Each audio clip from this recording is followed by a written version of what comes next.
Southeastern Bow Hunter Podcast. Hello, guys. Welcome to another episode of Southeastern Bow Hunter Podcast. In this episode, as you can tell, things are going to be a little bit different. I'm kind of working on a new setup here, so I really hope the audio is good. If not, I can tinker with it. But this episode is going to be with Mr. Tim Knight from Georgia. Um, excuse me. Yeah, no, Tim Knight, he's been on the podcast a few times, and Tim is a great dude, great guest. And we are going to be talking just about turkeys, deer, kind of what he's been up to, and kind of what we, I guess, can expect to see from him. He did go to a like a meet and greet thing at Ace Hardware not that long ago. So hopefully some of you guys were able to go and meet him there. He's a really awesome guy, even cooler in person, in my opinion. But before we get started with this episode with Tim, got to run through the partners. So we're going to do that real quick. Let's see. So the podcast is brought to you by Sportsman's Empire. That is the podcast network that I have been partnered with now since I think like January or something like that. And dude, it's been great. I mean, Sportsman's Empire has a ton of awesome shows, and Dan is a great dude to work with. He's a great dude as far as really everything I know about him, and he tries his best to put out a quality product for all the shows, not just mine, not just his. So please go support them over there at Sportsman's Empire. Next up is going to be Osseo Gear. So I am going to be running the Leafy early season jacket this year. I'll probably use it this turkey season as well, which I haven't gotten a chance to go out yet. But Osseo is really making some really cool stuff. Like in my opinion, I think they have the best camo that's on the market right now. And I mean, you can see the bow behind me. It's full Osseo gear. Like I'm Osseo gear through and through. So, yeah, go support Osseo. I love their little April Fool's joke that they did about, recalls and stuff because it's too effective. I do have to agree that the stuff is extremely effective. So, yeah, go support Osseo. And I always forget to do this at the beginning, but every single link to the partners is down in the description along with promo codes. So go support all of them, and let's keep going. So we got the boutique. So Mike is a freaking wizard when it comes down to arrow wraps, and he he dropped the April editions yesterday on the 1st, and I'm telling you, his artistic and comedic um ideas and stuff are hilarious to me. Um, Once again, the number one, like the very first on the list of raps that he did was a Jesus rap, and it's Jesus holding a possum. Now, if you know me and you know my humor, I think that's hilarious. So, yeah, go to the boutique, go check out all of the new raps that he's got for this month, and go check out the stuff that he's continuously making. I mean, he did a comic pop rap drop not that long ago. Dude is just a killer, an absolute killer, and he's killing the game right now. So please go support him. Let's see. Next up, G5 Outdoors. I'm gonna probably run through these next few a little quick, but G5 Outdoors, literally my broadhead of choice. In my opinion, they make some of the best broadheads on the market, ranging from the Mega Meat, which we all know I'm a huge fan of, to the Dead Meat, to the T2, and now the new Turkey Head, the Dirty Bird. Turkey season has started in Georgia here. Shout out to Josh for getting a turkey, getting a gobbler on opening day on my birthday, which was really awesome. Got to see it, all that other stuff. So that was cool. And granted, he didn't use the Dirty Bird, but still, it's awesome. But yeah, G5 has you covered in everything that you need. So they've got you covered as far as fixed blades are concerned, all the way to mechanicals. And so yeah, head over to G5 if you are looking to change your broadhead game. I think you're really gonna like it. And there's some cool stuff coming from them. I can't talk about it yet, but there's some really cool stuff coming. Next up, Prime Archery. So Prime Archery, if you're watching, oops, if you're watching the video of this, all handful of y'all that go to YouTube and listen or watch this, you can see my Prime Divide right behind me in full Osseo. That bow is amazing. I've been kind of tinkering with it a little bit, changing some things here and there, moving stabilizers and adjusting the rest a little bit. Fine tuning everything, getting it ready for tack and getting it ready for when I take it to the turkey woods. And dude, it's awesome. I mean, these new bows that they came out with are phenomenal. So look, if you guys are in the market for getting a new bow, I highly recommend you go try the new primes out. My God, my phone is just like closing everything. Um, but anyway, Yeah, Prime makes, in my opinion, the best bows that are out right now as far as comfortability and stability. I absolutely love it. So I think a lot of people maybe see it and they just, think it's like every other bow. I'm telling you, it's not. So please go support Prime Archery. And remember, nothing aims like a Prime. Next up is dialed archery. So if you're watching the video, you can see the proof that's behind me. I still can't officially talk about what's going on with that, unfortunately, but things are moving. However, dialed is they just dropped the Mossy Oak Bottomlands pattern again in the small batch. So go, if you guys want a new site and you love Bottomlands, go and get that. I did see a little teaser today that the Masters edition is coming back, and who knows, man? I never know what small batches they're going to come out with. So dialed is always killing it. And if you guys don't like mover sites, if you want to keep it old school, you can always go to the Strike, which is their basically their non-mover sight. Looks exactly like my proof, but it doesn't move, and it's got you can get vertical pins that are adjustable. They now have the new Mag 3VA, which is what I'm running, that you can adjust those three pins and have your 20, 30, 40. You can have, you know 20, 40, 60, whatever you want to do, and you don't even have to move it. So yeah, dialed's got you covered on everything. Next up, Moultrie. My cameras are working great. I keep getting this one turkey hen showing up every single day that is she's persistent. And thankfully we're starting to get some bucks with nubs on their heads. I know it's very early, but as far as I can tell, all the bucks have shed their antlers now. I haven't found a single one. I have been looking, but the Moultries are telling me where these deer and where these turkeys are at. So, Moultrie is extremely crucial to how I hunt and what I utilize for hunting. And look, man, I absolutely love Moultrie. I think that anybody that's looking to get into the cell camera game, Moultrie is the way to go. So please go support them and give them a shot. They got the new Edge 3, the Edge 3 Pro, the Edge Solar. I mean, they have you covered in everything. Next up is Bow Hunting League. So the shirt should be getting sent out soon. I keep saying that. From what I understand, there's a certain deadline. I think it I think it already passed. I'm not 100% sure, but there's a certain deadline for all of us that killed bucks that wanted to get a shirt that we just need to you order it, but it's free. I think you pay shipping, right? Um, but Ben is not closing that. He's not even sending the shirts off until that deadline is passed. So if you haven't done it yet and you were in the bow hunting league and you submitted your buck and you did all of the stuff you need to do and you haven't, placed the order for your shirt, go and do it. Especially you Georgia boys. If you do that, you're going to get a shirt that's got the podcast on the back of it. And I would love it if you guys could help rep the podcast. And, I want to do a thing. Any Georgia boys that get the bow hunting league buck shirt from killing a deer or killing a buck last year, if you get that shirt, take a picture with it. Let me see the back of it and tag us on Instagram, Facebook, whatever. Okay. Um, who knows? I maybe even try to do a little giveaway if someone does that. But for Bow Hunting League, if you guys want to be a state sponsor, once again, Georgia boys, head over to the bowhuntingleague.com, go sign up and tell them that we sent you. I really hope that didn't I just tapped the mic. Anyway, go over there, sign up, and tell them that we sent you. It helps us, it helps them, and you guys will get all the perks that we get over at Southeastern Bowhunter for being a state sponsor. It's only $100 a year. That's really not that bad. Break it down. That's like, what are there, 52 weeks in a day? So that's less than $1 a day or less than $1 a week. Come on, or maybe $2. I'm not really good at math. That's why I do this. All right, next up is going to be boning archery. Still running the alphas. I am looking at changing like what I'm running. I love the alphas, but I don't know, man. I like to change stuff up sometimes. The same thing over and over kind of gets a little boring to me. But boning has some great veins, so if you want to go support them, head over there and go pick out your veins. They have all different types of colors for you to choose from.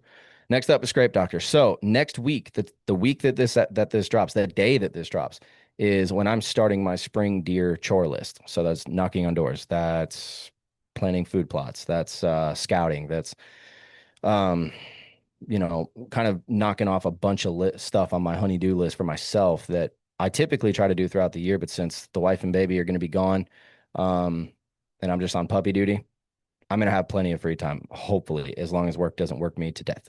But in saying all of that, I'm going to get my Scrape Doctor stuff out, the Scrape Magic. I'm going to start making some mock scrapes, not trying to get any sort of rut activity. I mean, I know that, it's very early, but if you can establish those scrapes now, then, and I have proof of all of it, all of what I'm telling you.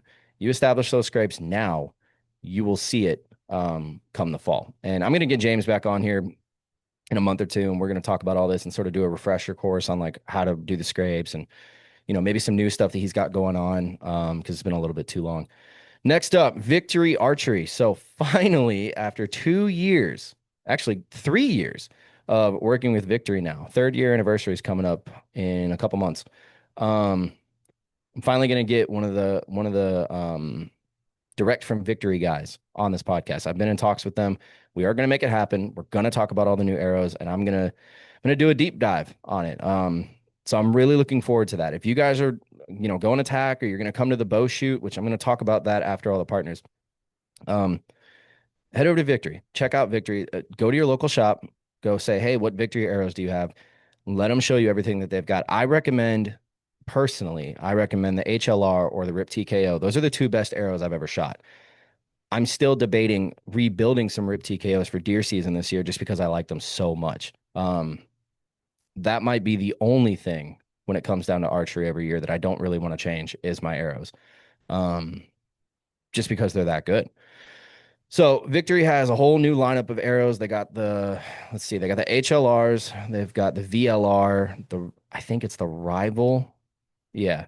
Um, and they have now gone to, I believe most of these arrows are going to be a 1.5K weave, which is better than the 3K weave that's on the RIP TKOs. And the point of that is to basically have a better straightness tolerance.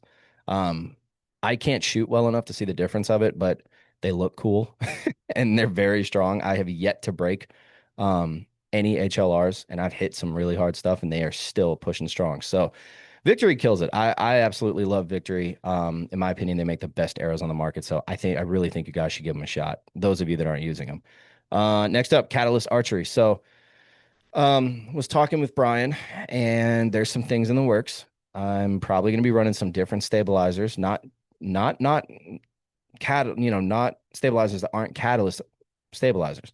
Still going to be running those. However, I will be most likely running different stabilizers from Catalyst at TAC, and I'm going to do a whole video on it when they get here. I still need to make, and that's another thing I'll be doing next week is filming a bunch of stuff. So look out on the YouTube channel because a lot of that's probably going to drop. Pretty much going to be filming, working, editing all next week. But Catalyst Archery, if you guys don't know, makes the stabilizers that I use, and they are high quality stabilizers at an affordable price. You're not paying an arm and a leg for a tube of carbon, right? But Brian's got some really good ideas for vibration dampening. I'm not really gonna say sound dampening because our bows aren't really all that loud, but he's got some really cool stuff in the works. So I am looking forward to that. It's gonna be really good. And last but not least is Unbound Archery. And I love my strings. If I know the lighting's kind of messed up in here, but you can see the flow orange strings that I am running. I love them.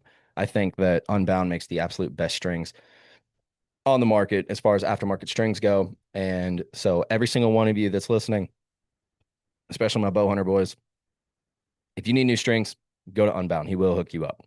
And he will, the turnaround's pretty quick. The quality is top notch.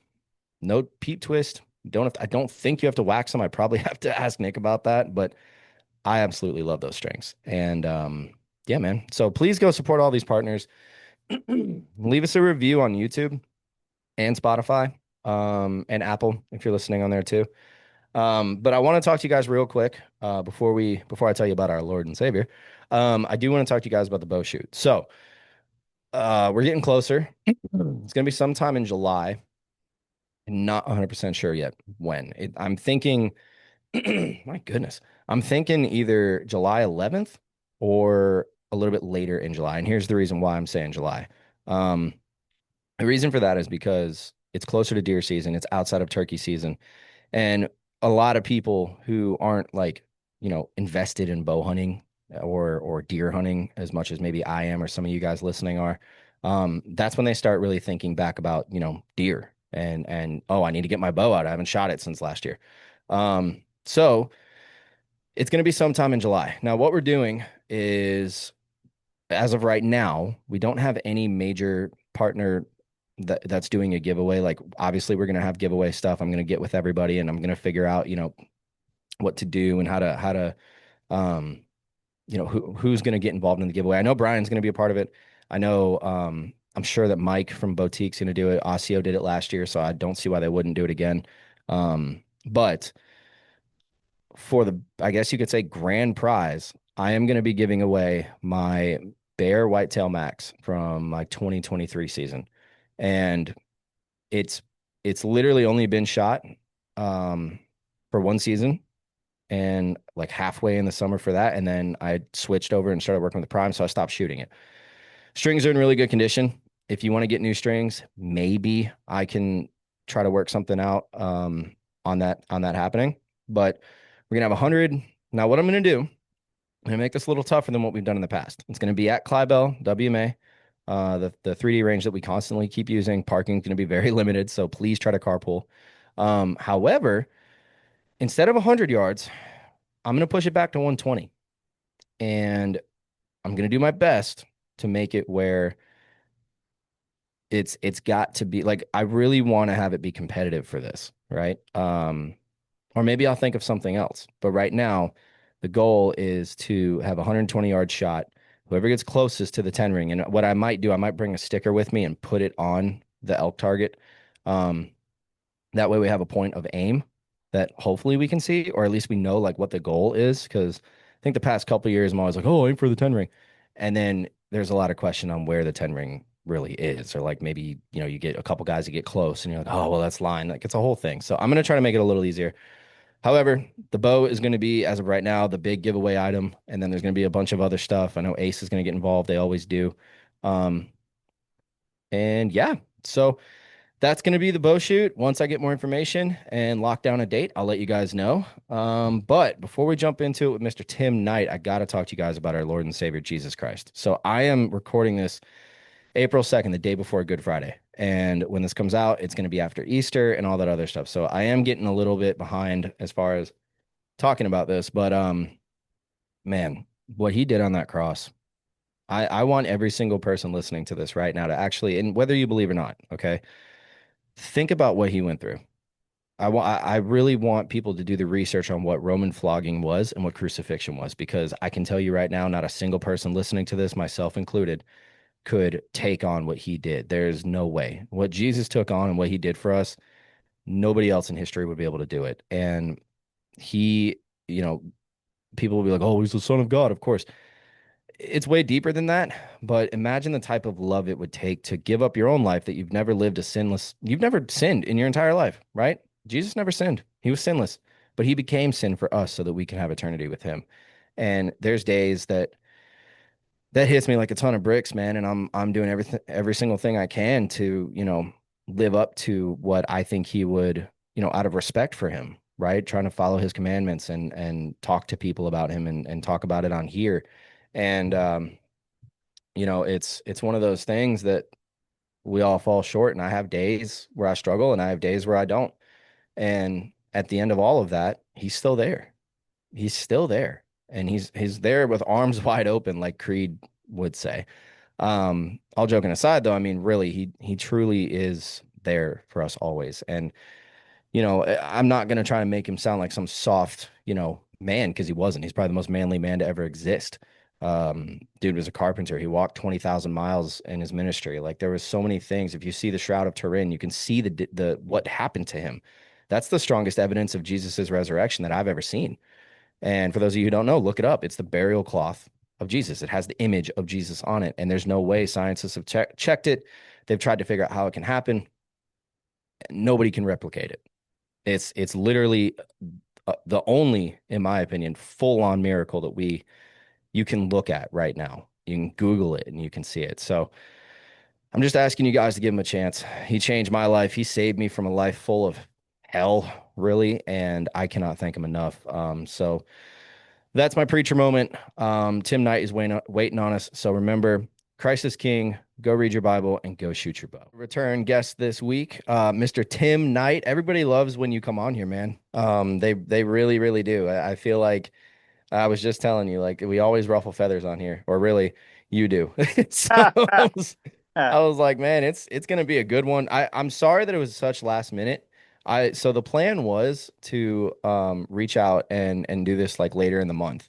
And then I had I had some stuff come up and had to reschedule something. I'm like, you know what? Why don't I just reach out to Tim, see if he's available? And you were nice enough to give me your time, so I do appreciate it. Yeah. Um, but yeah, man, what's been going on? Last time you were on here, we were talking about deer, and Yeah. I'm sure a lot of stuff's happened. So I'm I keep telling myself this, but I'm kind of in the process of semi-retiring from my taxidermy business.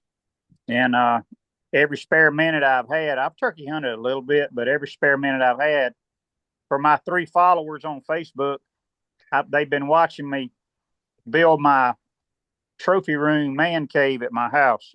mhm. Because when I go to make the move, I got to have somewhere to put my critters. Yeah. And just a lifetime of hunting to go somewhere. And I'll be putting up my siding metal, and I'm doing all the work myself. I'm just been blessed to have a father that taught me the carpentry, electrical, plumbing trade, and pretty much anything to do with building. I can do it myself. So Heck yeah. Yeah, my dad tried to teach me that, and I was a stubborn skateboarder teenager that didn't care to learn. So now I'm slowly learning. yeah. But yeah, dude, that's awesome. So you're looking at moving somewhere? Well, I got a big shop I built at my house, Mm-hmm. and you got to think now. I've been doing taxidermy for the public for 45 years. I've been full time for 38, which that went fast. I turned 65 in January. So Well, happy late birthday. I just turned thank 31 a few days ago, so I'm you. Yeah, catching up. you're actually younger than both of my sons. So way to make me feel young there, Hey, Derek. I look, appreciate it. man, that's my Yeah, job here. I'm here to remind you of your youth. That's yeah, that's yeah, that's my job. No, that's yeah, awesome, dude. Yeah, you honestly like, out of all the people, it's really funny because like I'll talk to some people on this podcast and they've got experience and stuff. And I typically whenever I talk about like deer or turkeys, you always tend to come up. And sometimes it's recorded, sometimes it's not. But I I use a lot of what you've told me now when I'm talking to my buddies and stuff about like, you know, we talked one time on the podcast about scouting and how, what good is it to go in a week before season or a few days before are going to hunt, find the sign and then set up a stand and come back. Like if you're going to go do it, just go find the sign and set up. yeah. Element And of yeah, and like I have utilized that. Now, mind you, all I killed last year was a spike, but last year was a really weird year. With all the acorns and stuff that we had drop. And I mean, did you notice that? Like, did you struggle too? Or I actually passed a couple of bucks that most people would have shot, but when you're in a trophy managed property and you've already got 10 just like it hanging on the wall, yeah, you can't kill 140 to 150-inch deer at 3.5 or at 5.5 if you shoot him when he's a 120 to 125 at 3.5. that is true. Got to, you got some people that have the attitude, well, if I don't shoot him, my neighbor will. Well, if you kill him, that's 100% guarantee he will not survive. Yeah. So you got to be willing to take that risk. And man, and I don't want to open Pandora's box right here, but man, I have got so many buddies. And I don't, let me put this out there very first. I don't blame the farmer. I don't blame the farmer. I don't blame the farmer. He's got to look after his livelihood. So But you a don't lot of blame the these farmer? guys that are letting bucks walk are getting killed several miles away in an ag field that they use that time of year because their summer range is totally different than their fall range. And they Yeah. wonder why the buck they let go didn't come back or they didn't see him the next season. And it's more than likely, he could have got roadkill, but a lot of them are getting shot in the ag fields. Yeah. And especially with the onslaught of, and boy, we're really going to rub some feathers here in a little bit because I'm of the opinion that modern electronics are taking the fair out of fair chase in hunting. And now it's gotten into the fishing world. Really?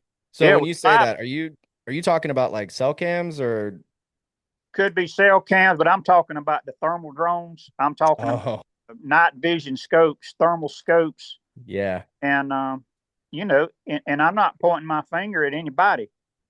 but you got two guys that decide they want to not go right by the law, and one of them says, "Hey man, I'm going to buy a night vision rifle, scope rifle, and you get the thermal drone," and said, "And then we'll use it, and you can use that drone, and we'll swap out. You find a deer and walk me to him, and I can shoot him Yeah. in the dark, and the deer doesn't have a clue you're there." Mm-hmm. You know, Yeah, say that don't go on, but dude, it does. Oh, it does. I've even, they're using the drones now to fly over fields to look for turkeys before they step out in the field to look for the turkeys so they don't spook them. Mm-hmm. I mean, see, I'm on the fence about it because, like, I'll say this: if I was to use a drone, it would be for only two reasons. And the first reason would be if I thought I made a bad shot and I didn't want to booger the deer up. And that,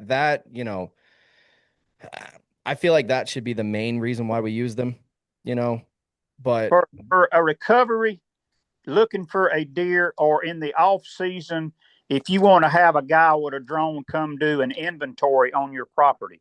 yes. It's everything's got a good side, and if it's used the wrong way, it's going to have a bad side. Yep. The thermal drone is a great conservation tool to recover wounded or lost game, Mm-hmm. but it shouldn't be used to find game that's not wounded just to give you the edge. Yeah, that I agree with. You covered my second point because I was gonna say, like, right now even I had some deer earlier this year that they were holding their antlers pretty late, and so I was waiting on them to drop, and a drone would have been nice because I could have ran over there and been like, okay, where is he? Well, it's well out of season, so I'm not using it to hunt him. I'm not going in there at night. I just want to know where the sheds are, and I don't want to waste time and see that this deer is hanging out like 100 yards away and he's not really coming over here to where my food's at or where the spot's at or anything. I would just like to know. And then like, okay, so you got, this is where they're spending most of their time. Maybe I could go knock over there and see if I can get permission, Yeah. right? But I do agree, like using it, and I said this on a podcast once before talking about it, where the drone thing is sketchy because yes, people will say, oh, we just use it to scout or we just use it to do inventory. But I mean, how many guys say that? And then that little intrusive thought pops in, the devil gets in your ear and he's like, well, look, man, you got the drone. It's got night vision. All you need is a night vision scope and you can go and kill this thing right now. Nobody will ever know. Some people give into that. And it's unfortunate. But the problem is we're never going to, until they outlaw drones, even then people are still going to do it. So it's sad about this, but anytime you have a competitive game or whatever, somebody's going to find a way to cheat. Yep. If they can get away with it. Yep. No matter if it's a cork bat in baseball or it's putting bait out when it's not legal to bait, And you'll hear some guys, it's kind of like this. If you're not playing with it, you're playing against it. Yeah. That's true. And the thing is, like, I wish everybody could just be an adult with it, and not take the easy road out. Because my thing is, like, and you've killed plenty of, good deer and turkeys and stuff. Like, where do you get the satisfaction from killing something that way, the illegal way? I don't see how you do it. I really don't. Because, like, I spent all season last year chasing after, in one spot, probably a couple, I don't know, maybe 2 or 3 different bucks. Never saw them. They were there. I've got videos of them in daylight when I wasn't there. And, it's the cat and mouse game. But, like, if I were to kill one of them, that's way more, like, I would enjoy that more. I'd feel accomplished more rather than being like, you know what? Give me a drone, give me a thermal, and let's just go kill them. I don't see how anybody gets, a sense of accomplishment. Where would the enjoyment be is if you left the house and you knew every time you left the house that you were going to kill a deer or kill a particular deer you're after. Where there wouldn't be. Where is the fair chase? Where is the challenge? Yeah, I agree. I completely agree. There isn't one. And that's an interesting thing. So I haven't talked about this a lot on the podcast, but one thing that I have thought about and I've heard people talk about on other shows and stuff is technology is becoming so prevalent in hunting that it's like you just said, it's almost taking the enjoyment out of it, right? Like, Yeah. okay, we use rangefinders, we use lighted knocks and, cell cams and stuff like that, whatever. That's not going to help you kill a 150-inch deer, right? I mean, yeah, okay, the cell cam might, but even then, yeah, you knew he was there, but you weren't there. So, Yeah. you know what I'm saying? And I just wonder if we're getting to a point now where, I've heard people make jokes. Are we going to have cameras that shoot arrows or bullets out of them? Is that where we're going? Like, what, How, where, how, where how do we about stop? how about a drone with a weapon on it? Yeah, like where do we stop with this? How Yeah, do we? Is the future of hunting going to be weaponized drones that are just flying around and they see a giant, say there's a that's what I 200-inch say. deer? The you know the modern electronic devices are taking the fair chase out. It's that simple. Yeah, I'm living proof at 65 years old that you don't have to have a camera to kill yeah, mature bucks or a gobbler turkey with a bow or a gun, or it's we're to put it in a nutshell, we're losing our woodsmanship skills. The younger generation doesn't do their homework. They don't go out there and find the deer and then wait till they see what deer's making the sign before they decide if it's worthy of their tag or not. yeah. Now That's true. everybody's putting cameras out with feed to bring the deer to a particular spot so they can inventory it and decide, do I want to shoot this deer or not? Yeah, And I will say if he's not worthy of what they're after, they're going to pull their camera in their feed and go find one that is. yes, and so I do have to sort of defend that a little bit, only because I do put food out and put a camera out and all of that, but that's only because my spots are really small, right? And I do like to know what's there.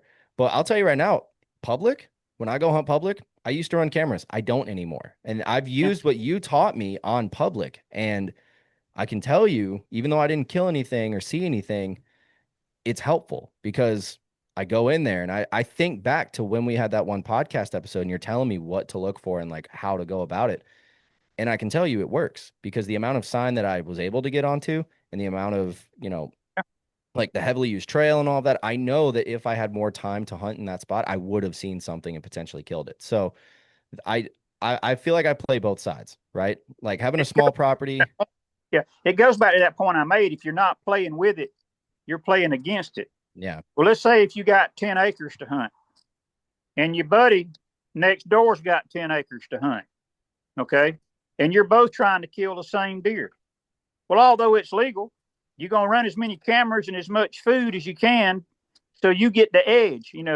Yeah. Buddy, so your neighbor don't kill him and you do, or you have the Yep. better chance to kill him. Yeah. I mean, T-Bone said it perfectly. If you ain't baiting, you're waiting. Yep. Unfortunately, that's the case in Georgia. Majority. I know that like a few places they don't do that. I mean, I've even tried getting away from it. Like next week, I'm going to be planting food plots or Yeah. at least prepping for food plots. Mm-hmm. And I want to get away from it because, one of my, like, I'll tell you kind of something that happened this past season. So the deer that I killed, I mean, I guess maybe I knew he was around, but I didn't really know until the season came in. And so I kill him. The little 2-year-old spike, whatever. The neighbor had named him Wolverine. The neighbor feeds. The neighbor has cameras. I fed and have cameras. And what's funny about it is I have wanted to change that so many times every year in that one particular spot because I know just based off what I've learned over there that if he's baiting and I'm baiting, well, it's kind of like we're both on the same level, right? And you were talking about Mm-hmm. having an edge over the neighbor. All right. In my opinion, having a food plot that's natural and that doesn't look like some yellow stuff fell from the sky. It's bigger, there's more food, they're going to be more comfortable. That's the route that I'm going to go.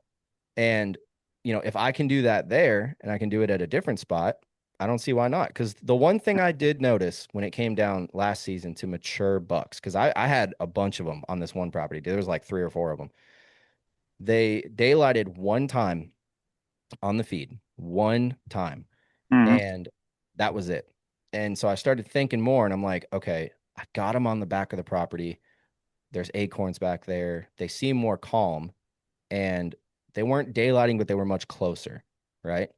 Mm-hmm. And so I was working up a strategy trying to figure out how to cut them off and all of that. And then it hit me, and I'm like, well, dude, I've got this big open field. If I cut this down, plant, clover or something, why would they not go to it? Because now it's there. It's going to be there all year. They're going to get used to it. My human scent's not going to be in there because I don't have to go and refeed. So Mm-hmm. it's less pressure. And so it all kind of clicked where it's like, this is the route I need to go. Um, so yeah, I mean, I'm a hypocrite when it comes down to this because I love cell cams. I love watching deer, but I also hate the fact that I do have to go out every other week and put food out, or I do have to keep up a regiment and like put in, more human pressure, which is just hurting me in the long run. Yeah. So I don't know. I don't know what I'm going to end up doing, other than the food plot. And I do, like, I've said it before, I do have a plan later this year for this coming season to hunt the back end of the property, which you can put food there, but it's mostly just oak trees and it's a ridge system. Like, it's definitely a better setup than what I've been doing. Plus, once again, using what you taught me, I went back there and put a camera up there to sort of try and pinpoint like the movement that these deer have been doing from the ridge down to the field. Dude, I found 3 brand new, freshly scraped up scrapes in December that I know this one buck was doing. And it's like, why wasn't I here the whole time? So that's why hunting's fun, man. You learn. You just constantly learn. Yeah. Um, dude, yeah, I don't know, man. The technology stuff. Like, all right, let me ask you this then. Talking about technology. I got a buddy. He has this idea, and he's doing it out of wanting to help all bow hunters, right? Now, you and I both know bow hunters, we're the reason most of us, well, I'm not gonna say most of us, we're the reason that dogs and, tracking dogs and all that stuff are even in business, right? Because a lot of I'm going to people that point with you. do And what? if you go by the sheer numbers and percentages, just because there are so many more gun hunters than there are bow hunters, Mm-hmm. and any dog tracker will tell you this as a fact because I've asked them. Mm-hmm. They track way more deer during gun season shot and not recovered by gun hunters than they do by bow hunters Really? by a long shot. It's not Dang. even in the ballpark. But you do the math. Bow season's what, 4 weeks now? Yeah, And three we and a half, start 4 weeks. a week of primitive weapons, and then you have what, 11 weeks of gun season, Yeah. and then you got people that are taking iffy shots with guns, and and if a lot of them, the sad part about it is a lot of people will walk down to a spot where they thought they hit the deer, they don't find any blood in the hair, and they assume they missed. Yeah. And then 2 weeks later, they see buzzards, and the deer didn't run but 75 yards. They didn't even go to They look. bother to look for it. Yep. But if you ask any reputable dog tracker, he will tell you that by far they do more tracking during the gun season than they do archery. That's crazy. I did not know that. Um, well, I still want to ask you your opinion on this. So my buddy's got this idea of, and it goes to the technology thing, and I think I know what you're going to say, but hear me out. So he has this idea of a GPS tracker that is attached to your arrow somehow. He's still working on the design and all this other stuff, but a tracker that is connected to your arrow, that when you hit the animal, whether it's a pass through, whether it doesn't pass through, whatever, that tracker lodges itself somewhere in the cavity wherever you hit it. And then it pings to your phone. You can see, and he wants to do this thing where it's got like, it basically is red if it's, still alive, and then green if it's not, and it'll show you where it's at. When he first told me about this, I was a little hesitant because I was like, man, that's just more technology, and like that really I can see people using that for a bad reason, right? The idea has been floated around for many, many, many years. Has it really? That guy that actually designed one, and I just guess he didn't sell enough of them to stay in business, but it was actually a small tracker that was attached to an arrow, and it had a straight barbed hook on it. I won't call it a Yeah. hook. it was a straight barbed wire.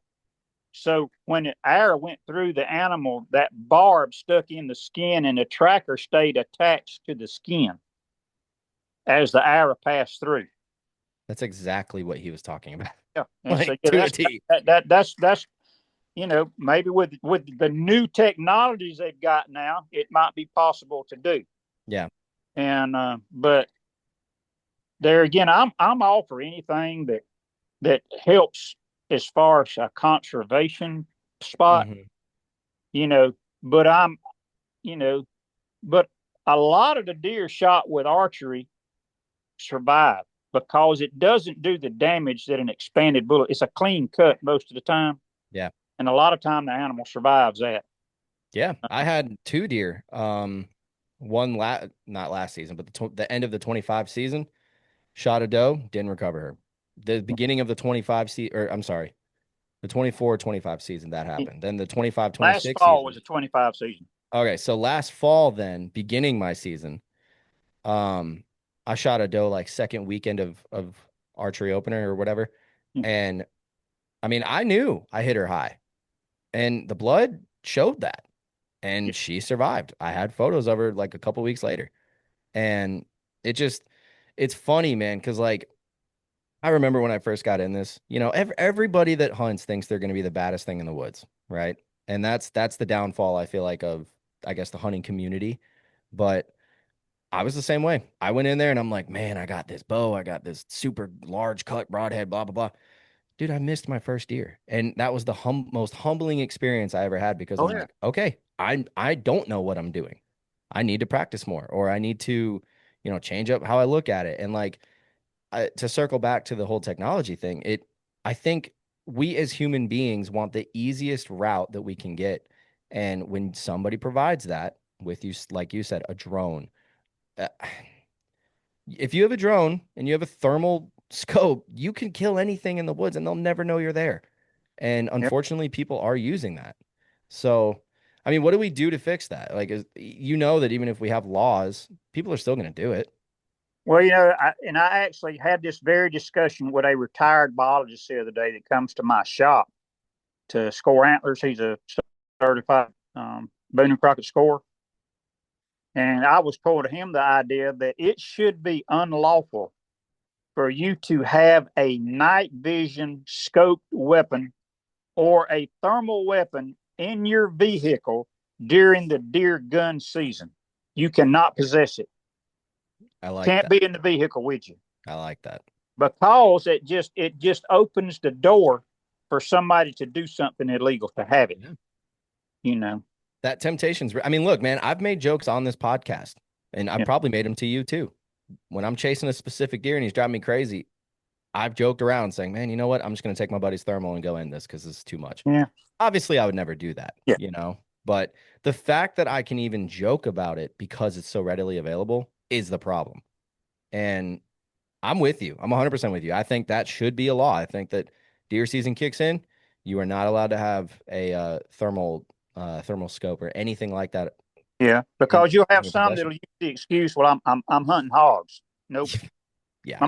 I'm just saying that's probably what they tell Mr. Green Pants. Oh yeah. I'm going to hogs. And then they walk out with a deer. And while we're on subjects of controversy, yeah, hit me with it. I love it. Discussion the other day with a fella about crossbows versus compounds. And this is the point. This is the point I'm making. I said, okay, I want you to put yourself in the position of a compound bow hunter. And he said, what do you mean by that? I said, are you hunting from a tree stand? He said, yes. I said, well, you can't cock that crossbow until the deer steps into range. He said, what? I said, you have to go through the motion and get away with it of cocking that crossbow and getting that weapon ready to fire. Not only that, let's say the deer steps behind something and you don't have a clear shot within a few seconds. You're going to have to uncock that crossbow and let it down and wait for the animal to step back out, and then you can recock it and see if you get away with the movement to shoot. That way, you'll understand what a compound or a recurve archer has to go through Yeah. to get his shot off. The weapon you have is on ready all the time, and all you have to do is flip a safety off and pull a trigger. Mm-hmm. It's It's an a arrow gun. huge difference. You don't have to worry about arm fatigue and Right. having to let the weapon down You don't have because to you're worry about ready cold to fire. weather. And that to me, that's one of the biggest differences between the two. And he finally just had to admit, well, I see your point there. You know, Yeah, that I had a guy reach out to me a couple weeks ago, and I don't remember if he was new. I don't think he was that new to hunting, but maybe he was new to, like, quote unquote archery, or I don't remember what it was. But he basically asked me, he's like, "Man, what's up with all the hate of crossbows from bow hunters?" And I'm like, "It's not that there's hate. The only problem is when somebody comes to me, because I've had this happen where someone will come to me and say, "Yo, my bow is shooting great, blah, blah, blah." And I'm like, "Oh, dude, what bow is it?" And they tell me it's a crossbow. I'm like, "Oh, okay." My thing with it, I don't mind. Look, I hunted with a crossbow. I've got a crossbow behind me that I used for 2 years before I got into archery because I just wasn't sure if it's something that I'd even be good at. And, so I took the leap of faith, tested it, and now I got no problems. But yeah, my thing is, if you are, and it's just my opinion, but if you are a capable person that has no rotator cuff issues, you have no medical issues stopping you from drawing a bow back, you can start at 50 pounds and work your way up because Ted Nugent shoots deer with 53 pounds. you shoot. Look here. Both my daughter-in-laws have killed mature bucks with the bipolar 100 grain on bows of 40 pounds with like a 26-inch draw. There you go. So the excuse that you can't draw bow is usually, and there's going to be a lot of exceptions. You're going to have, some physically challenged people that can't or whatever. Mm-hmm. But that's not what this is about. My point is, you can't put the recognition of a trophy in the same category for a crossbow that you do a compound bow. Does that make sense? Yeah, 100%. So, 100%. and it's, of course, you can make the argument that, that a compound is not a primitive weapon, Yeah. but the It's still the same crossbow is motion, though. way more or less of a primitive weapon because, man, they've got them now that'll shoot tacks at 70 to 100 yards. Oh, yeah. Well, I was going to make the joke when you said, okay, wait for him to come into range. Well, I mean, technically, if it's a 100-yard shot, Yeah. it's within range of the crossbow. Now, if you're talking bow range, like 30, 40, whatever, that's Yeah. totally different. Yeah, I have had that conversation too about, the compounds versus traditional. And Well, like I've shot. don't people out there don't say, well, Tim hates crossbow hunters. No, I don't care what you hunt with. My argument is don't put it in the same category as the degree of difficulty Yes. because it's not. Yeah. No more I than mean, a compound is the same degree of difficulty as a longbow or a oh, recurve. dude, Not. and it's completely different. I mean, we went, so for my birthday last week, me and my family went to this, it was an archery class, right? And I actually need to give the guy a shout out. I meant to do that and I forgot his name. I think it's like Elijah or something. We went to Panola Mountain State Park and they have a archery class that you can take. Now, me, obviously I shoot the bow all the time, so I don't need an archery class, but my family did. And what was funny is they were using those little Genesis youth bows that are, pulling back with your fingers. It's basically a trad bow. And my trad buddies, please don't get mad at me for saying that, but there was no sights, right? Right. Just tiny little wheels on it, whatever. I will tell you right now, that bow behind me, the groups were insane. When I grabbed that little Genesis bow and I had to do it a traditional way, Yeah. oh, Instinctive with fingers. yeah. Oh, Now look, I figured it out, but yeah. that's only because of the years I've had shooting. And I was like, okay, I'm aiming down the line. I think I'm hitting right, but I'm hitting high. So what do I need to do? I need to go lower. And I figured it out. But Yep. it still is completely different. And like I've always had an issue with trad guys hating on the compound guys because in my opinion, it's like, you know, it's still a vertical bow. We're still doing the same motions, Yeah. right? And I've seen people do that. When the crossbow conversation comes up, I'm like you. I don't care what you hunt with, but it's not the same. In my opinion, it's not the same. Like the It's not. only person that I give credit to and say it's the same in the sense of dude, it's a beautiful deer. It's giant, is the huff buck. And the only reason, because I asked Dustin the first time he came on here, I said, why'd you shoot it with a crossbow? I was like, you're young, you're my age, can't you draw a bow back? Turns out Dustin had a medical issue that he couldn't draw it back. So I was like, Mm-hmm. okay, cool. Dude, by all means, you killed the biggest whitetail in America. That's awesome. Other Yep. than that, though, like I agree with you. I feel like if you are a capable person, go shoot a regular bow because it is much more satisfying, in my opinion, when you're able to, watch that buck come in or even a doe, watch Yeah. that deer come in and you draw back and you have to play that game of like, when do I draw back? Or maybe you have to let down and then draw back again. Like that adds to the experience. Well, So you take just like the modern muzzle loader and with the exclamation modern, you're basically just putting your shell in there a piece at a time. yep.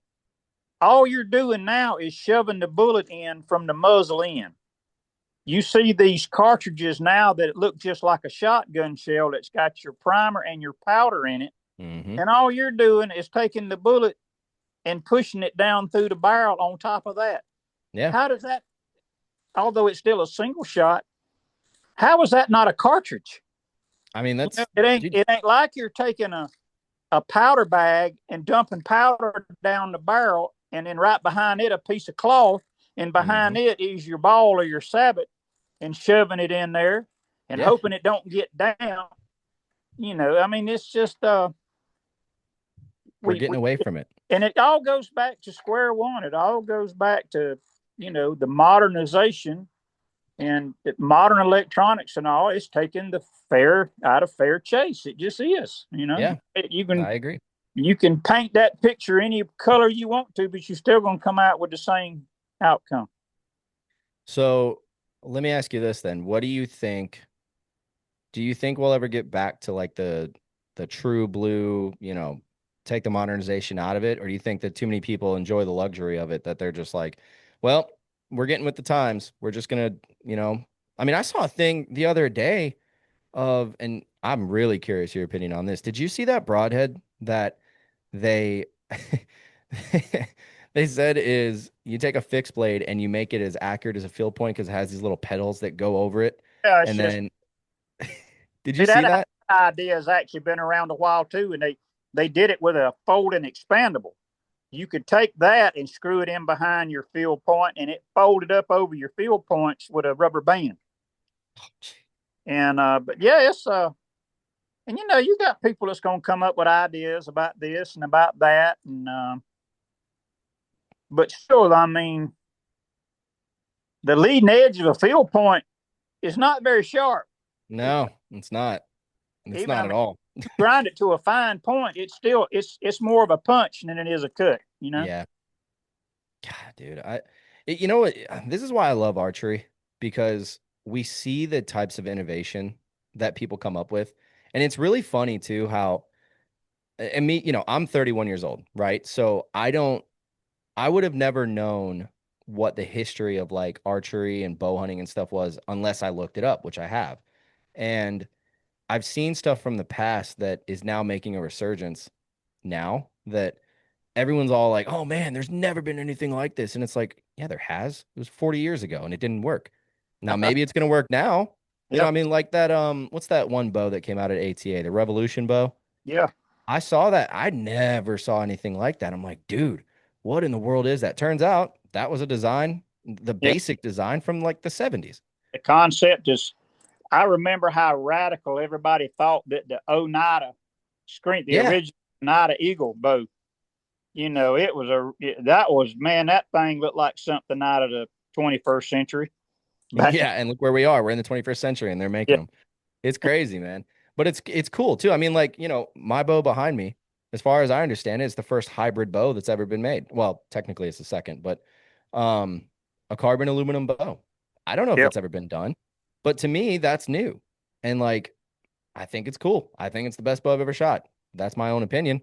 But what do you think? All right, so I want to change gears a little bit here since we're on this I guess innovation topic. What do you think is going to be the next big thing that we see with bows? Because I was talking to a buddy of mine about it, and I actually had some conversations with Prime about this a few months ago.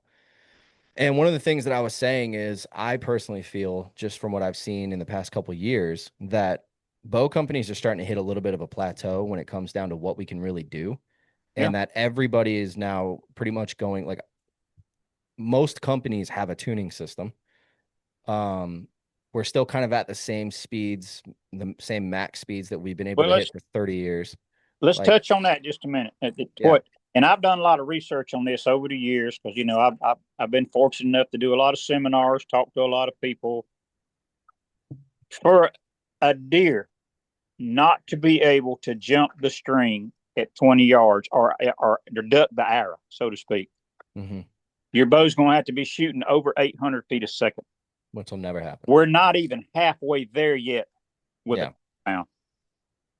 I mean, you take the guy that can shoot 80 or 90 pounds, with an arrow, he might get in the 360s. Yeah. Or the 370s max if he's got gorilla arms, 31, 32-inch draw. But that's still 40 feet a second short of half. Yeah. What it would take for a deer not to be able to react to this, a bow. So lighter poundage, heavier arrows is more efficient on your equipment. Lighter and faster is not always the best way to go because that's much harder on your equipment. The lighter you go on your arrow with the heavier poundage, the closer you are to dry fire in your bow. Oh yeah. Yeah. That's true. I've been tinkering with, because I got TAC next month, and I originally was gonna do just one arrow build, right? And drop a couple grains, like go from, I think I was at 445 last year. I was gonna drop down to like 430, 425, right? Yeah. And just run that. Not to cut you off, but am I getting darker and darker because I'm sitting on the porch? Yeah, you are. Let me go in the house right quick. How about Okay. that? Let me get in better light because I was enjoying some time on the paiza right here. What the old folks used to call the porch. Yeah, going in here. I wish I could do that. I tried that once years ago doing this podcast, and it sounded like nothing but crickets. It was horrible. Mainly because I was recording on the phone, so we've come a long way. But no, what I was getting at is like, so I've gone down the rabbit hole of going on. I'm going, baby. I'm sorry. No, you're good, man. You're good. Granddaughter out. Yeah, it's no, I went down the rabbit hole, the Ranch Fairy rabbit hole of, oh, you need 500 plus. Yeah. I have gotten to the point now where I feel like any average setup, anywhere between 430 to 450, you're good, right? And so my thing with it is like, I wanted to drop down, because this bow behind me is a little bit slower than what I had last year. And I really like the speed. I think I was at like 272, 273, right? Yep. And I've listened to a few people on here. I've listened to a few podcasts, and I've gotten to the point now where I almost don't even care about really the speed, because like you just said, we're not even halfway. We're a quarter of the way, a little over a quarter of the way to where the deer is not going to hear it. So what does it matter? And so I've come to the conclusion now. What I've decided is I'll have a TAC build. I'll run that. I'll have a 3D build because I know at 20, 25 grains, you're not going to see any difference. Did you happen to see that hog that I shot, I guess, about 3 weeks ago? I feel like I did. Well, remind me though. I'm shooting 52 pounds at 30 inches of draw with a 462 grain arrow. And that was a mature boar I shot. And I shot him right behind the shoulder from a ground blind. Mm-hmm. And that's something that I have personally learned for myself, that hunting the hogs from the ground is better than the tree stand. And the reason being is you have a much lower entry hole. Yeah. Because you're not shooting down into the animal. If you shoot down into him and don't get an exit, he's going to be hard to find because they don't bleed a lot to start with. But now that was one of the most, and I posted it on my page, but that was a nasty blood trail. And it actually shot through and came out he was quartered away when I shot him, and the arrow came out combination of front of the other shoulder and the base of his neck. And it was on. I'm surprised Facebook didn't cover it up. You know how they do that Oh, graphic thing, and yeah. Oh, yeah. but they I've did. gotten stricken a couple times because of that. Yeah, but anyway, I wasn't cutting you short, but I'm just saying, at my age, the 52 pounds is comfortable to draw, and I'm accurate with it, and Yeah. so it's the heavy poundage and heavy hours. At times can be, it's like you said, what Ted Nugent shoots, he probably kills as much stuff as anybody with a bow. Yeah. And he's not shooting a whole lot of poundage. And like I mentioned earlier, both my daughter-in-laws, had complete pass-throughs on video, with a hybrid broadhead at 40 pounds, which according to the experts, you shouldn't shoot a broadhead like that at 40 pounds, which is another myth. So let me ask you this then. Do you think that instead of bows, getting faster, right? Which they probably will. I mean, PSE came out with the Sicario, like that's a screaming fast bow. But what's funny about it is that system, it's only that fast at 30 inches and 70 pounds.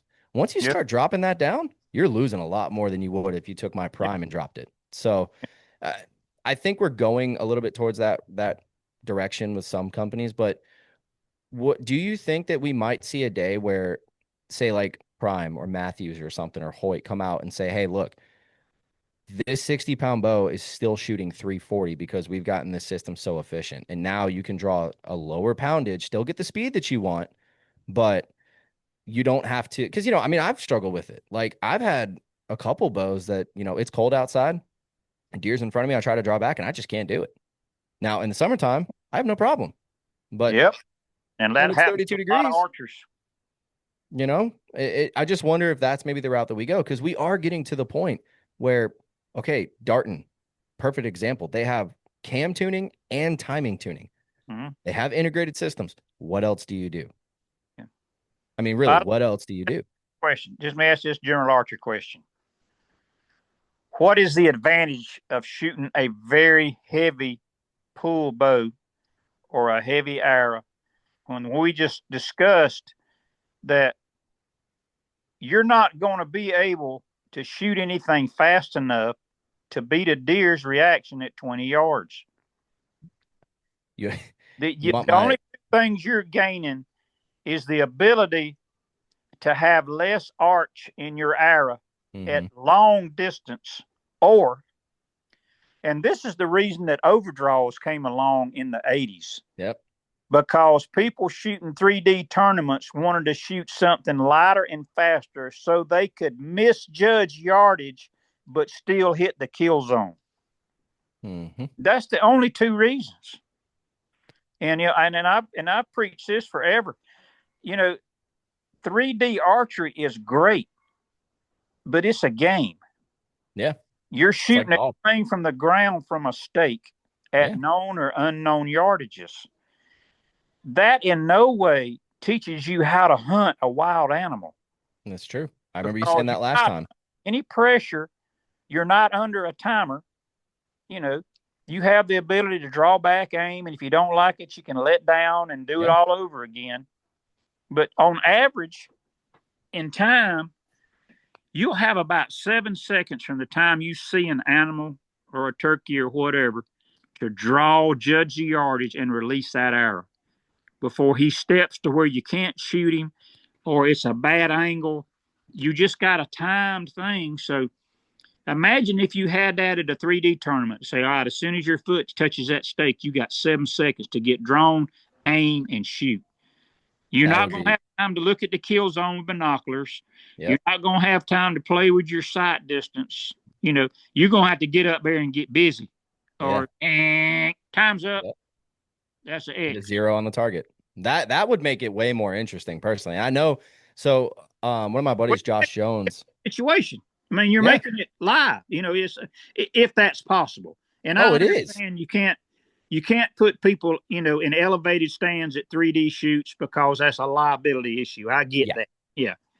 So I mean, you could have platforms, but like My buddy Josh Jones with Podium Archer talked about this a few weeks ago where, you know, target archery, and I'm not a target archer by any means. Like, yeah, I love shooting 3D, it's fun, but I've done one ASA event and I personally don't like the scoring aspect of it, but that's just me.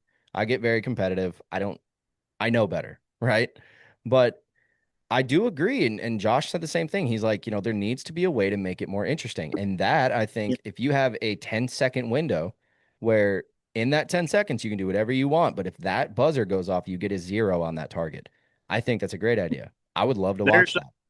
there's some people that will remember this, but many, many moons ago, I developed a pop out target system that I actually had at the Buckarama in Georgia for many, many years. It's called Yeah. the Bowbender Classic. And it put the archer in a tree stand. He wasn't but about 6 feet or 7 feet off the ground, but he was still elevated and had to worry about his balance and had to worry about, a lot of other things. And you were on a timer. When as soon as that animal popped out, you had 7 seconds to get drawn and shooting, or else the next target was coming out. Then if you get behind, okay, and you had four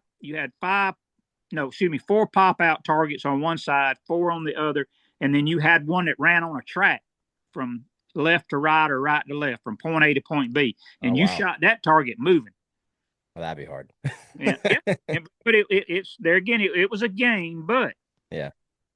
you put somebody in a stand like that in front of a big crowd, and you talking about the butterflies and the jitters, just like you would have that emotional adrenaline rush when that big buck steps out.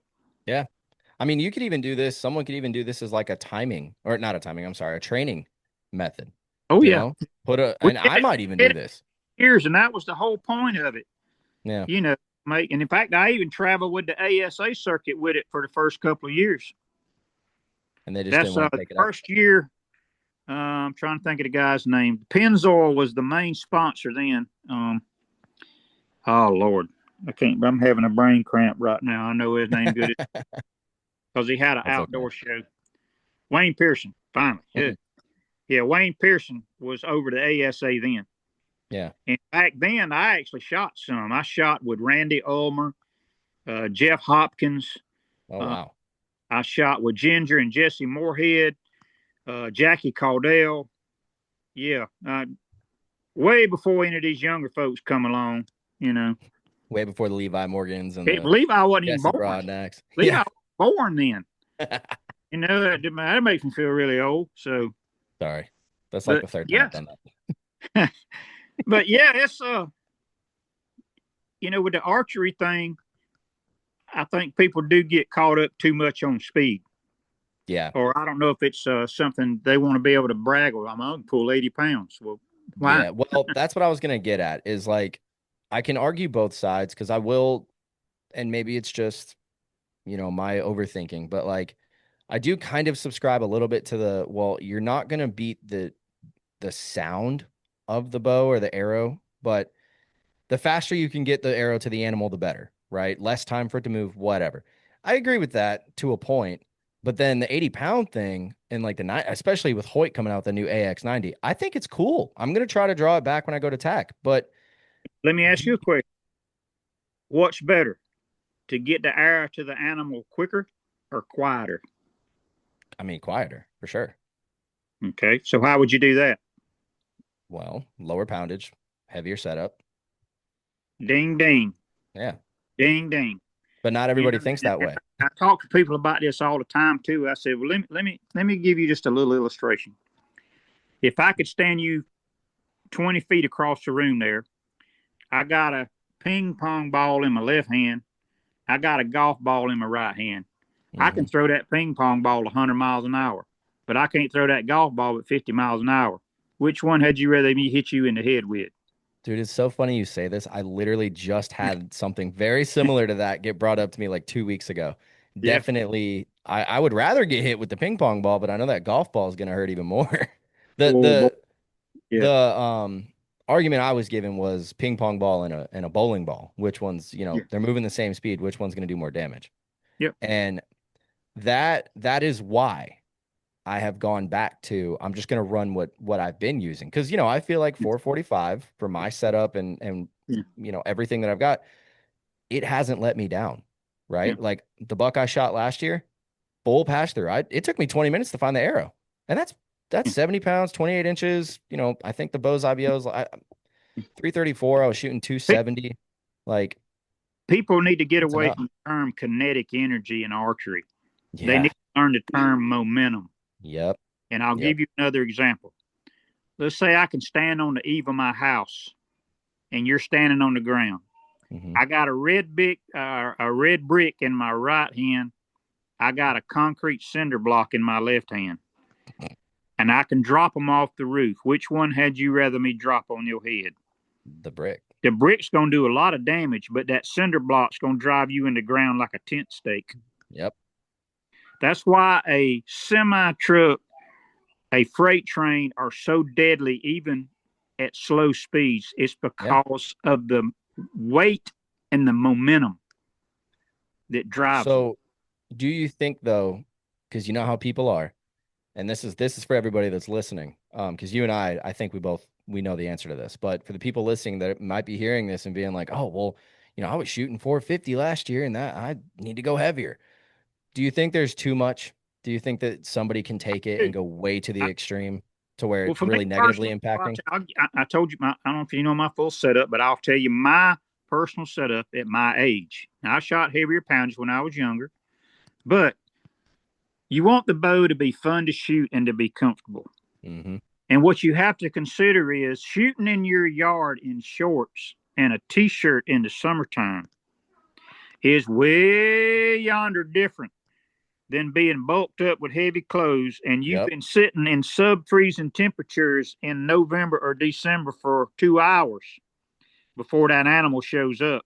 Yep. Now that 70 pounds is going to feel like 90 and you're going to Yeah. struggle to draw it. I don't care what I've been there. anybody say. You're going to struggle to get it drawn. Mm-hmm. And it might not even be that. I've struggled to get it back when there's a deer in front of me just based off how hyped up I get. Yep. I mean, Yep. I have personally struggled with that. That's why, and I mean, this is just what I've done, but every time I get in the stand, I'll set up, I'm good to go. I draw the bow back. And if there's nothing around and I know there's nothing around, I'll sometimes draw it back more than once. The Just weapon doesn't do you any good if you can't cock it. do what? What do you mean? The weapon doesn't do you any good if you Oh, can't yeah, yeah. Well, and that's why I do that because I've had times. draw it, cock it, whatever. Get it ready to fire. Yeah. Yeah. I've had times where I'm frozen solid and I get a deer in front of me and I cannot get it back. And Yeah. then I'm sitting there, I'm like, dude, what am I doing? I don't need, and that's the thing is like the reason that we have these bows now that are drawn, and I know there's been bows in the past that, I mean, heck, Kevin Strother's got bows that are, in the hundreds of pounds, right? Yeah. That dude is all about, speed, right? Yeah. And that's fine. But I know, like, looking up the numbers, you don't need 80 pounds. Hell, we don't Well, even need 70 pounds. you got to think about this now. And young folks don't understand this, but there's going to come a day when you can't handle that. There's going to come a day you can't physically draw it. Yeah. Just Kevin, I know Kevin personally. There's going to come a day when Kevin's not going to be able to draw that bow. Yeah. He's going to have to do lower poundage. And he's probably going to develop something that is still just as fast and is at like 55 pounds. Or else Knowing Kevin. Tear up. He's going to shoulder or elbow surgery or whatever to put it back together, or any archer. I'm not just singling out Kevin. Yeah. But yeah, it's you want the bow to be fun to shoot, enjoyable. You don't want to have to struggle to shoot it. And like I say, as you get older and wiser, as myself, you learn that you don't need it to effectively kill animals. And I'll say this to anybody. There is nothing tougher as far as a North American animal than a mature boar hog. Yep. A deer is a feather pillow. A bear is a feather pillow. A turkey is a feather pillow. Yeah. Compared to shooting through the shield of a boar hog to get to the vitals to kill him. Yep. Without a doubt. So if you got a system that's sufficient, and see, that's another thing. Having a well-tuned system is worth it. And I even have people that have actually made fun of me about this, but I've mentioned this to you before. My broadheads that I hog hunt with, I oil them. I take just I regular remember 30 weight that. motor oil with a little paintbrush, a little artist brush, and when I get them cleaned and ready to hunt with, I brush a coat of motor oil on the head and about an inch or so down the shaft. And it aids in penetration, especially on those boar hogs. Yeah, Now, you can laugh and scoff at that if you want to, it works. but I'm telling you, I've got the resume, not to sound arrogant or egotistical, but I've got the resume to back it up. I'll say it for you. You know what you're talking about. You have the track record to be able to say that. And dude, I meant to tell you this. I was on a deer hunt in November on public. I got drawn for a quota hunt back, of course it was 75 degrees at 6 a.m. But there was this pig. First time I've ever seen an actual pig, like a wild pig, anywhere hunting, right? And we have them everywhere. I just never see them. Well, I'm in the stand and the sun's just barely coming up and I hear movement. I'm thinking it's a deer. Now, this is off 50, 60 yards, right? Like I could make that shot, but I'm probably not going to take it unless it's a giant. And that's even questionable, right? But what was funny is I see this pig coming through and I'm telling you, Tim, biggest pig I've ever seen in my life. Sucker had to be 300 pounds. Just That's trotting huge. along and I could hear him. Yeah. I could hear him just snorting away. And I'm like, so tempting, but he never stopped. So I wouldn't have been able to get a shot anyway. But I thought of you when that happened. I was like, man, Tim would have been so proud of me if I killed this thing because Oh, this thing was absolutely. huge. It was Absolutely. huge. So I know that was not related to what we were talking about, but yeah, dude, I just always, I love innovation in the archery industry and I love like seeing, you know, stuff at ATA when people come out with things. It's like, Oh, new tree stand ideas. It's cool. yeah. Like Christmas. You're like, oh boy, that's Yeah. My bank account's empty because of it, or at least it used to be. yeah. And the thing is, like, I've gotten to a point now where I'm more, I guess, drawn to the bow's innovation of what can you do with it? Not how fast is it or, oh, it's 110 pounds. Like that doesn't matter. I can't shoot the difference between 280 and 290. I can't shoot the difference, in a lot of the stuff that we have, right? None of us can. But I look at stuff now and I'm like, okay, am I going to spend 3 hours at the bow shop while they're trying to tune this thing because it's some type of shim system that, oh, they drop the shims every time? Or, is it going to be a tunable system? That's what I like. And what I'm seeing is that we are getting to a point now where in the next 5 years, these bows are going there's nothing else we can do to them, And I just wonder, like, what's the next big thing? Are we going to have them 50 pounds shooting 340 foot a second? Are we going to have a new material? Like I know Expedition came out with the Maglite stuff. Prime's doing the hybrid stuff. Matthews and all the other guys are just, getting aluminum bows so light that you don't even need to buy carbon anymore. So I think about it every day. I'm like, what are we going to see in the next 5 to 10 years? And I can't think of anything that we're going to have. And this is probably why I'm not an engineer, but You it, think about it because it hasn't been invented yet. true. If you had told my parents, even in the 70s when they were both still alive, there's going to come a day when you can take a little black box out of your pocket and punch some numbers on it, and in seconds you can talk to anybody on this planet. Yeah. They would laugh you out of the room. Even one more. Parents, my dad was born in 1919. My mama was born in 25. Oh, They wow. saw indoor plumbing come along. They saw electricity come along. They saw the television come along. They saw the telephone come along in their lifetime. That's crazy. That's so And you crazy. think about where we would be today, just like right now, if you caught a belly cramp, you're fitting to have to go outside and sit in a wooden shack on a wooden board with a hole cut in it Yeah. to get some relief. Yeah. Now I can just sit in nice air conditioning and play on my phone. Yeah. It's totally different. And or go out to the well and let the bucket down on the tickle Yeah. and fetch a pail of water. And I mean, there's truth in that. Go outside and fetch a pail of water and bring it in the house. And hope that there's nothing in that water. Yeah. That's why. Yeah. I see, and that's the thing, man. That's what's so interesting about like where we're going with this stuff. But it also circles back to what we started with, which is the technology. Yep. And there's gonna be, just like you were saying, there's gonna be people that use it for the wrong reasons. And so we have to be able to, I guess, mitigate that and, have some control over it. I just wonder, with the whole archery stuff, like I feel like there's more room to expand with broadhead designs than there is bow designs. You know what I'm saying? And Yeah. like arrows, again, we're basically, I think, at a pretty decent point where what else can you do? You know, broadheads, I think, is the only thing. I mean, we've seen like, like the beast head came out, that was innovative. Um, different design, same spring system I've seen in other stuff, but it's different. The mega meat was, I think, something that really needed to happen. The new Dirty Bird from G5, that's that's cool. They've That's the head lopper you can fold up and put in your quiver. yeah, yeah. Yeah. Like that's cool. But I I see all this stuff and I'm like, where are we going to be in 10 years? I really am curious. Are we going to have broadheads that you can have a 4-blade mechanical that's going to freaking just penetrate like crazy because of something they came up with? Or are we going to be still shooting the same old stuff? I mean, it's just interesting to me. I think that's why a lot of people do gravitate towards it because it's new stuff every year. Sometimes it's a gimmick, sometimes it's not. Um, I don't know. I I guess don't, that's what keeps me yeah, going.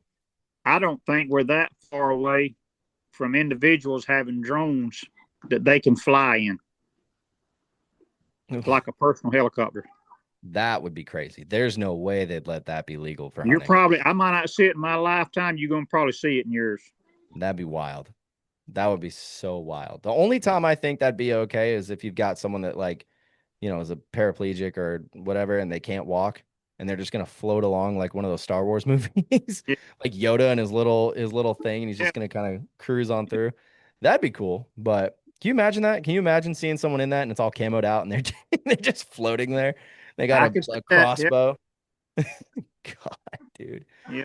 I'll What hop in a drone and fly over to the hunting property. I'll be back after a while. yeah, what world are we living in, Tim? Yeah. It's, This is nuts, dude. Oh man. Well, look, before we wrap this up, I do want to touch on turkeys a little bit. So last year I didn't get a chance to go out. This year I'm determined to go. I'm gonna go. What have you been seeing? Have you been seeing a good number of turkeys? Has the population looked good to you? yeah. Because all I'm seeing right now is hens. I got one Yeah. hen on a property that's No, all that's showing up. the best thing I've seen so far, we seem to have a really, really, really good crop of jakes. And I have not seen that in a long, long time. Um, we can talk about a whole lot of things. We can all go back to they can write off the chicken litter didn't kill the turkeys, but I've got one of the best examples that you could ever have of that. That because the biologists, that they first wanted to say, well, it's just overhunting and more pressure. I said, well, if that's the case, then we should just have hens out the yin yang with no gobblers. Yeah.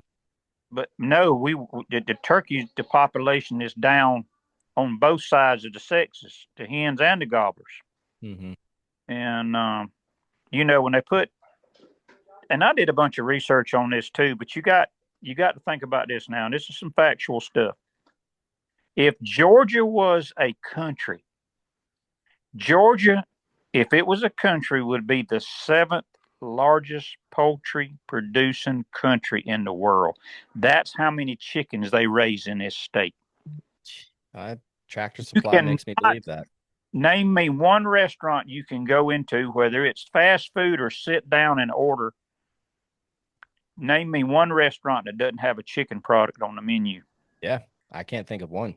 You won't. There ain't one. And but the thing being is back when they first started having the idea for using that chicken litter for fertilizer, the way it was supposed to be handled is when it was delivered to the field, it was supposed to have plastic laid down, the manure put on the plastic, and then covered with plastic until the time it was spread on the field, and then it was supposed to be harrowed in immediately. Now they just take the raw chicken litter in big piles and dump it beside the field. You can smell it. And then they spread it on the field. You can smell it for weeks if that's not harrowed in. Worst thing they can put it on is a pasture, because until it rains enough to dissolve the litter, and it's not rocket science. The chickens would go, the turkeys would go out in the pastures and they would scratch in the cow manure for the scraps of corn and feed that was in the cow manure. So that's how they were picking it up. And what it was doing, it was giving them avian pox, which is blackhead. And it was killing them. Right here at my house, I live right next to the airport. There used to be a flock of 35 to 50 turkeys inside that federal installation, inside the hurricane fence. Yeah. At one time, I had a discussion with one of the guys from the tower out there, and he said, we're thinking about having DNR come in and cannon net some of the turkeys because they're getting to the point they're wanting to strut in the runways, and we're afraid we're going to have a bird strike. It's going to cause a plane crash. Well, it wasn't long right after that a farmer started farming in there. And he started using chicken litter for the fertilizer. And I know that for a fact because I could come home and my wife would be complaining about the smell. She said, what's that awful smell? And I said, chicken litter up there on those fields. Yeah. Well, every year, I used to go outside in the springtime and hear 5 or 6 turkeys gobbling out of my back door. So it got less and less, and I got to where I saw them less. So I finally went up there to the airport and talked to the guy. And he said, we just started seeing less and less turkeys. And he said, I can't think of the last time we saw a turkey here. And I know what killed them. But now you can't go up against the poultry industry in the state of Georgia. That's like going up against God Almighty himself because of the revenue it generates. Yeah. And you can't blame the farmer because there again, deer eat their crops just like turkeys will go out there and scratch up their seed. And so that's a non-win situation going that route because they don't want to admit that's what killed some of the turkeys. Yeah. But yet the areas that don't have agriculture, the big long areas of swamp where there's no agriculture, their turkey population is still pretty stable. Yeah.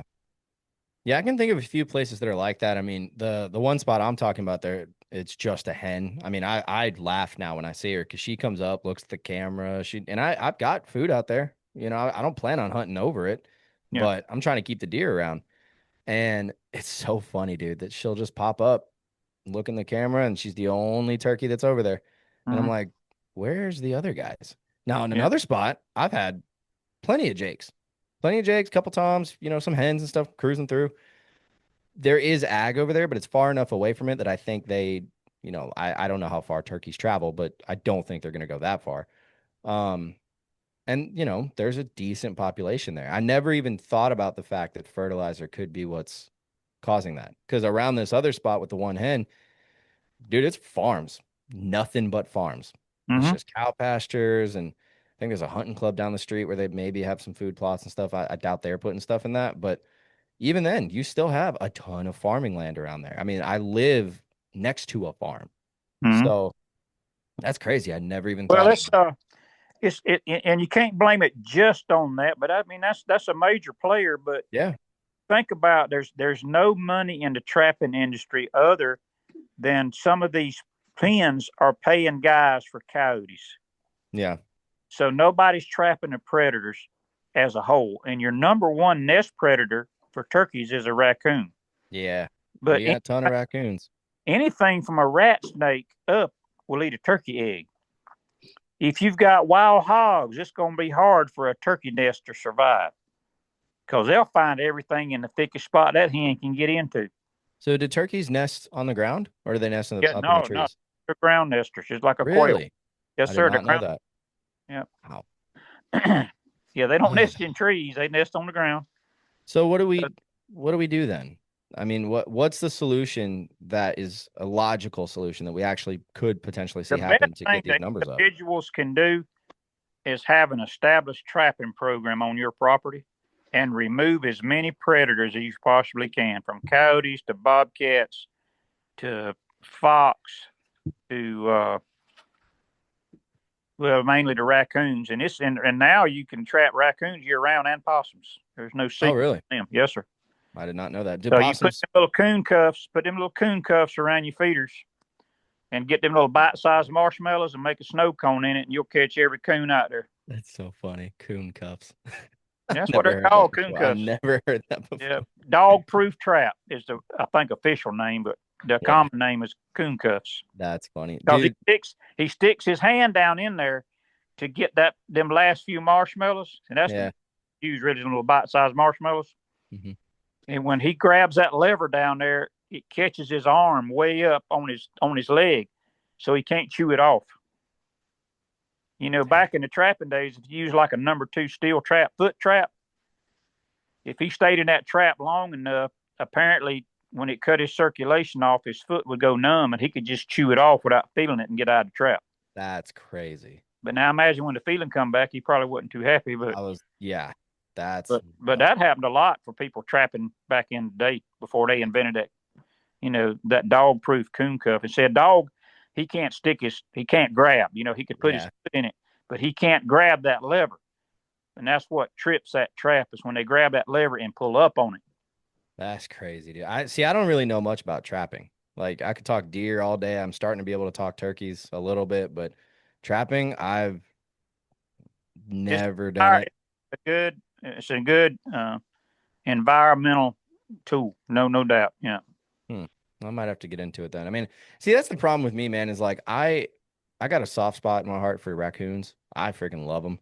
Why? But I also know, huh? Why? They're cute. They got little hands. I don't call him a bandit for nothing. Yeah, I know. That's what's so funny to me about them. It's just, I don't know. It's something I've always loved them. But like, I do know, and I mean, I love deer too. That's why I feel like a hypocrite. I was telling this guy today, at work. He's a vegan, really, really good guy. He said he had to give up meat because it would give him gout or something, like the protein or whatever. And I was telling him, I'm like, I'm a hypocrite because I love deer, but I hunt them and I kill them. It is what it is. So I'd still be a hypocrite if I'd started trapping raccoons and stuff because, I love raccoons, but I do know the impact that they have. And I'll also say that I've probably got about 6 or 7 pretty hefty raccoons that show up at this one spot where I'm feeding at, and they eat it, all of it. And then the deer show up and they look in the camera like, "Hey man, where's our food at?" It's like, "Well, freaking Hammy and his buddies ate it. I don't know what to tell you." So Buy yeah, your cuffs and remove them from the property. I might take them over to public land. Just do a little catch and release. No, I don't know. I honestly, I need more time really to be able to do that. That is a thing though. Me and my buddy Josh have talked about it a couple times because he has a bunch of raccoons at his spots. I've got raccoons at mine. I mean, it is a constant thing. One thing I wanted to ask you though is possums. Possums eat turkey eggs too? Yes, sir. Really?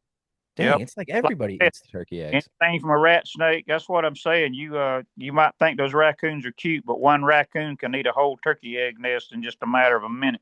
That's wild. Yep. And then they go and eat all the corn that I put out too. I'm starting to have a little bit of an issue with these raccoons now that we're talking about this. Yep. That's wild, dude. Well, look, I don't want to hold you too long. I think I heard my daughter running around upstairs like typical. She always does, dude. She does this every time I do a podcast. Because I do one once a week, and I always tell her, I'm like, "Hey, look, it's podcast night," and her eyes light up. She's like, "Oh, really?" And it's like, I know what you're thinking. Don't think you're gonna get away with staying up too late. So I probably do need to go get her in bed. But Tim, thank you for coming on, dude. This podcast went a completely different direction than I thought it would, and I really enjoyed it. You have been a major player in the archery and hunting industries for a while. And I love getting you on this podcast, man, because it's always a good episode. And we always cover really good topics. Very controversial topics, which those are fun. Well, I'll close by saying this, and for as long as it's legal, I don't really care what you hunt with or how you do it, as long as it's legal within the law. And but every weapon degree of difficulty should have its genre. Let's put it that way. I agree. I completely agree. And if you're more than capable, shoot a bow. Don't shoot an Yep. arrow gun. Shoot a bow. Well, look, tell everybody where they can find you, um, and do a little Oh shameless man, plug for me, and then we'll hop off here. I'm so hard to find.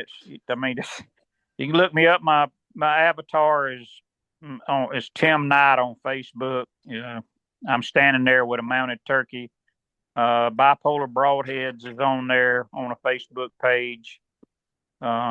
Knight's Wildlife Studio is on Facebook with a page, and I post stuff a good bit. In fact, right now, I'm every spare minute I'm working on an addition for my man cave showroom here at the house. So Well, I know you said you were thinking about retiring, but you're semi-retired. Yeah, semi-retiring.